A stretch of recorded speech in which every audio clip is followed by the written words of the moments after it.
La Friedrich-Ebert-Stiftung, ou FES, est la plus ancienne et la plus importante fondation politique d'Allemagne. Au cours de ses 90 années d'existence, elle s'est distinguée en Allemagne comme à l'étranger par l'action qu'elle a exercée dans de nombreux domaines. Friedrich Ebert est le premier président de la République allemande élu démocratiquement. Il décède le 28 février 1925. Les dispositions testamentaires de ce fervent social-démocrate prévoient la création d'une fondation dont l'objectif est de permettre l'accès d'enfants et de jeunes issus de la classe ouvrière à l'école et l'université. C'est ainsi que le SPD, le Parti socialiste allemand, crée la fondation Friedrich-Ebert-Stiftung le 2 mars 1925. Elle consacre aussitôt son soutien aux enfants du milieu ouvrier. Dès la première année, 54 élèves bénéficient de son aide. Wir sind wehrlos. Wehrlos ist aber nicht ehrlos. Freiheit und Leben kann man uns nehmen, die Ehre nicht.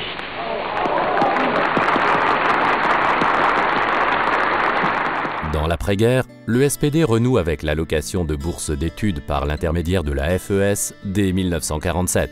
En 1954, la fondation se réinvente pour créer l'association à but non lucratif Friedrich-Ebert-Stiftung zur Förderung demokratischer Volkserziehung, EV, visant à promouvoir l'éducation démocratique populaire. 2 ans plus tard, le président Theodor Heuss inaugure la première université populaire en Allemagne. Depuis, des milliers de cours réunissant plusieurs milliers de participants ont été organisés dans différents établissements. Le directeur de la fondation Günther Grunwald transforme la FES en une institution dédiée à l'éducation politique à l'échelle de toute l'Allemagne. La fondation se spécialise ainsi dans le conseil politique. La fondation investit son siège actuel en 1969.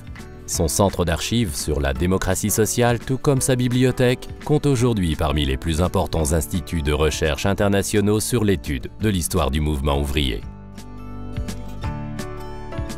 La FES commence à évoluer à l'international dès 1961. Elle effectue des activités de conseil en politique sociale et syndicale. La Fondation participe à des coopérations en matière de recherche et s'engage dans des activités dédiées au soutien de l'économie et des médias. Son action porte essentiellement sur la promotion de la démocratie en Asie, en Afrique et en Amérique latine. Au début des années 1970, elle est également active en Espagne et au Portugal.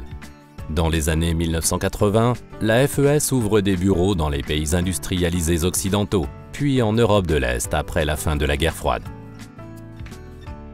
D'autres bureaux sont ouverts dans les nouveaux Länder allemands après la réunification. Ils deviennent le symbole de la nouvelle organisation de l'éducation politique en Allemagne de l'Ouest. Aujourd'hui, la FES occupe également 2 autres bâtiments à Berlin. Le travail de la Fondation a beaucoup changé au cours des 25 dernières années, que ce soit au niveau de l'éducation politique, de l'allocation de bourse d'études, de la coopération internationale ou de l'activité de conseil politique. Si un domaine reste cependant inchangé, c'est bien la capacité de la FES à incarner dans le monde entier l'engagement démocratique au nom des valeurs de liberté, de justice et de solidarité.